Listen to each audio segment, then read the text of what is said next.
So naata din sa may Asico Village, Barangay Matinang ng Davao City.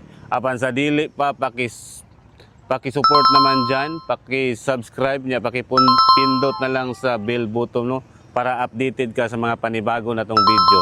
So nice kayo dinhing dapita dol no. Grabe kasulid ang ilahang tulay diri. Dili siya basta-basta dol.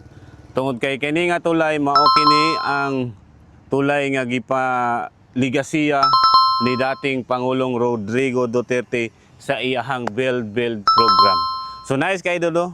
Tungod dati man dol kining lugar nagabaha ni siya no. Tungod kay wala pa poy tulay niya, wala pa flood control. So pasalamat ta dol tungod kay ang city government diri sa Davao ilaging gipanindot ang mga flood control diri dapita no.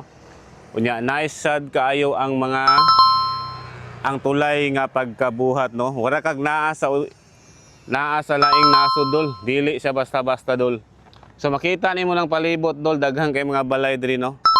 So dati mao lagi to nagabaha din siya dinhi no. So karon gibutangan og tulay nga nindot kaayo.